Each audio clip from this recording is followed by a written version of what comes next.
सरकार की मानसिकता है भाजपा सरकार की, वो दलित विरोधी और पिछड़ा विरोधी और को इन सारे लोगों को अधिकार से वंचित करने के लिए तरह तरह की हथकंडा अपनाते रहती है।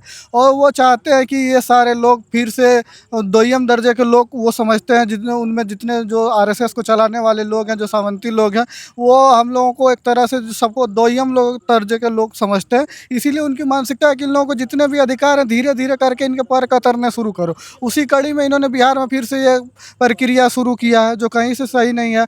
आप ये देखिए ना कि 2004 के पहले कितने लोगों का बर्थ सर्टिफिकेट रिलीज हुआ, ये डाटा सरकार बताए ना कि 4 के पहले जो बिहार से कितने लोगों का बर्थ सर्टिफिकेट जारी हुआ, और वो कौन लोग थे, किस कम्युनिटी के लोग थे, वो ओबीसी थे, जनरल थे, एससी थे, एसटी थे। तो आप पाएंगे कि जो भी 2-3% अगर जारी भी हुआ होगा वो डाटा जनसंख्या के अनुपात में, तो वो सामान्यतः वो जनरल कास्ट के ही लोग मिलेंगे। तो ये पूरी खेल है कि वो एससी एसटी ओबीसी को प्रताड़ित किया जाए, इनको उनके हक अधिकार से वंचित किया जाए।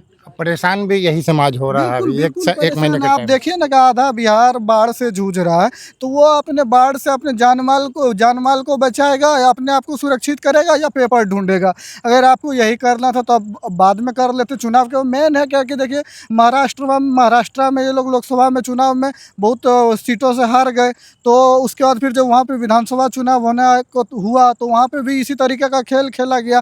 वहाँ पे भी जिन क्षेत्रों में जिन बूथों में भाजपा ने हार गई थी, उन क्षेत्रों में अचानक से वोटर बढ़े और उसके बाद फिर देखिए विधानसभा में वहाँ भाजपा की सरकार बन गई। तो इनको फिर से डर है कि बिहार में तो हमारा सरकार बनने नहीं जा रहा। युवा परेशान है, छात्र परेशान है, लोग परेशान है। हर तरफ ना एक फैक्ट्री खुली है, इतने वर्षों से इन लोग सरकार में है, ना छात्रों को रोजगार दिया जा रहा है। महंगाई दिन प्रतिदिन बढ़ते जा रही है, जातिगत हिंसा बढ़ते जा रहा है, रोज हत्याएं हो जा रही है। पटना राजधानी जैसे सीएम आवास के 500 मीटर 1000 मीटर के इर्द गिर्द में फायरिंग हो रहा है। तो एक तरह से पूरा यहाँ का बिहार का आम आवाम जो है त्रस्त है, तो इनको वोट करने जा नहीं रहा है। इनको पता चल चुका है कि बिहार के लोग हमको वोट नहीं करेंगे, हम लोग सरकार में नहीं आ पाएंगे। तो इसलिए पिछले दरवाजे से इनको सरकार बनाने की, घुसने की बहुत जल्दी रहती है। इतना कम समय क्यों दिया है आपको मतदाता सूची रिव्यू में 25 जून से 25 जुलाई? इतना कम समय देने का बहुत सारा कारण हो सकता है, क्योंकि अभी 1 साल पहले चुनाव हुआ है।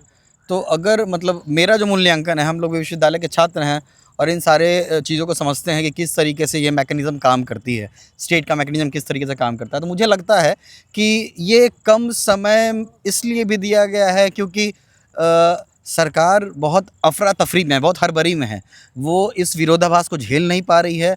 युवा सड़क पे है। अभी देखिए बीपीएससी का आंदोलन हुआ था, टीचर्स को लेकर टीचर्स जो नए हैं उसमें बहुत ज़्यादा असंतोष है। बहुत सारी ऐसी चीज़ें हैं जो मतलब कि गवर्नमेंट वहाँ लैकिंग है, बहुत सारी क्राइसिस है देश में। तो इसलिए ये समझ रहे हैं कि ये इनकी सत्ता आने नहीं जा रही है और ये बिहार को एक्सपेरिमेंटल ज़ोन बना रहे हैं इस चीज़ का।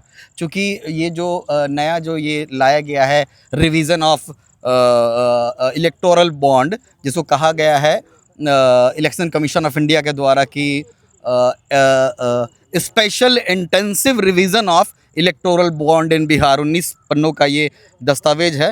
तो ये मतलब एक तरह का माहौल बना रहे हैं ये लोग कि अफरा तफरी में, जल्दीबाजी में हम एक बहुत बहुसंख्यक लोगों को अलग करें इस चुनावी प्रक्रिया से।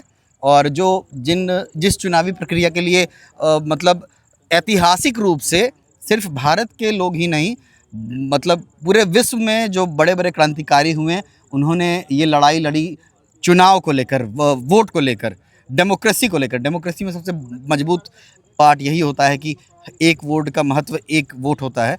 तो उस फिर से वो जो लड़ाई है, उस लड़ाई को फिर से कहा जाता है ना, इतिहास अपने आप को दोहराता है। अच्छा, तो ये वही वक्त आ गया है कि इतिहास अपने आप को दोहरा रही है। हरियाणा, महाराष्ट्र में ये प्रयोग किया गया था कि वहाँ मतदाता सूची में तकरीबन 1 करोड़ लोगों को, 1 करोड़ मतदाता को बढ़ा दिया गया था।